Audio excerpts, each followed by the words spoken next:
is here on the floor of the New York Stock Exchange. Joining me right now, Chris Ward, founder, senior wealth advisor, Entry Point Wealth Management. So glad you're with us here today, Chris. Yeah. A lot of enthusiasm around the market. You have records for the Dow on Friday.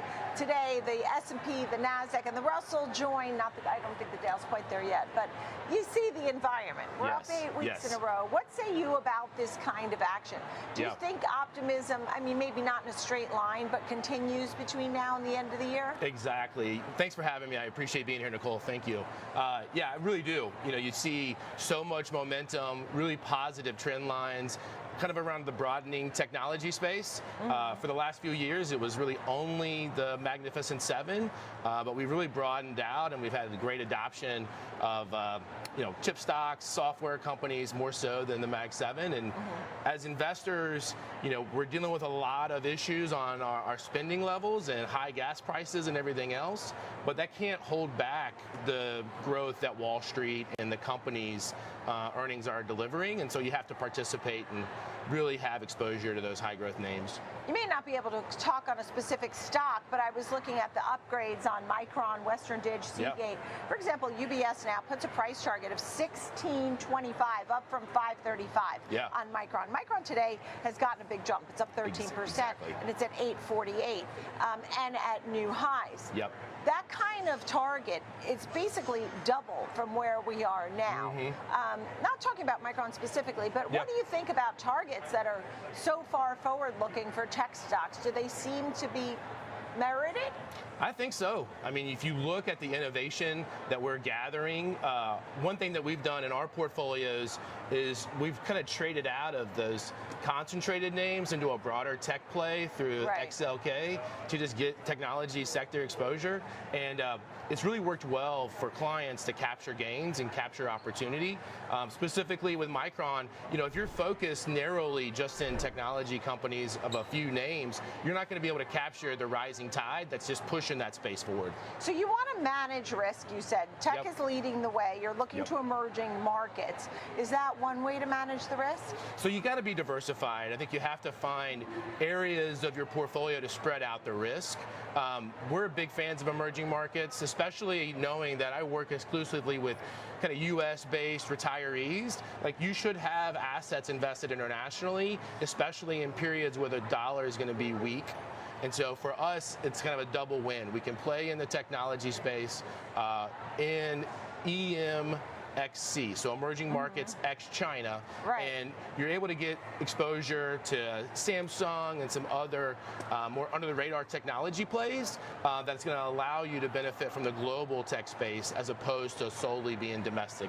You said I like floating bonds versus traditional bond exposure. Tell us more about that. Yeah. If you look at the way interest rates have moved over the last 8 weeks, the 10 years over 4.5%. It's down slightly from last week, but if you've got a diversified portfolio, and every client probably needs 20 to 40% invested conservatively for diversification, the last thing you want is to have rising interest rates destroy the principal of your bond values. We saw this from 21, 22, 23, and if we do not get a concrete resolution to the Iran conflict, we're going to see higher interest rates to manage the inflation risk. So floating rate is the best way to play it. And what do you think about the Iran conflict? A lot of the Iran conflict, I think a lot of folks are still betting and on the trade that the peace talks happen, somehow something good comes of it and it ends. I don't think people are betting that this is going to be the endless sort of war. Yeah, I would hope for that to be the case.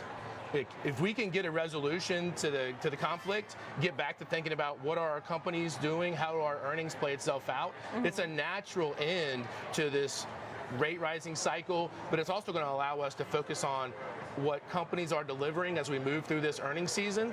And it's been a great earnings season. And so as a trend investor, if we can get rid of this geopolitical risk, focus on markets, this trend definitely continues. A lot of investment banks are out year-end targets for the S&P 500, even though it's at an all-time high.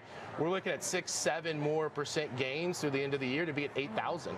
And so if we can hit that sort of a growth number, in addition to what we've already achieved, you've got 4 great years of growth for U.S.-based investors. And when I think about the big picture about the economy, you talked about some of the earnings and fundamentals. You seem positive. What about the economy? You talked about innovation.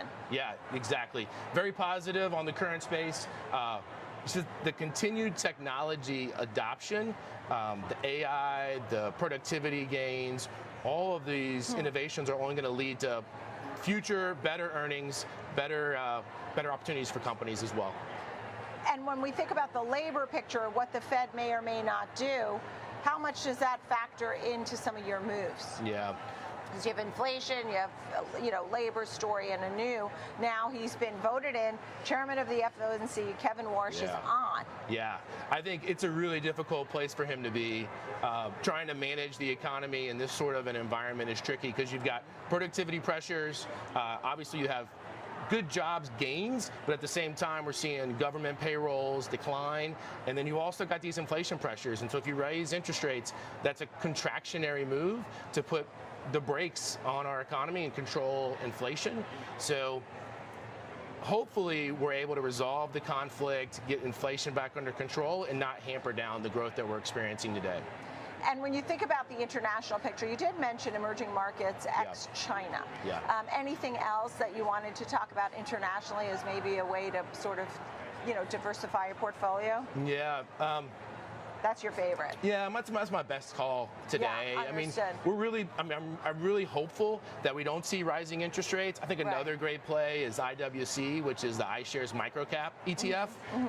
Again, a diversifier away, so ultra small capitalized companies that put yourself in a position to benefit from kind of the broadening of our economy and just the strength for those innovating companies. Chris, great to see you. Thank you. All right, on a Tuesday morning, kicking off a new week on a record day on Wall Street.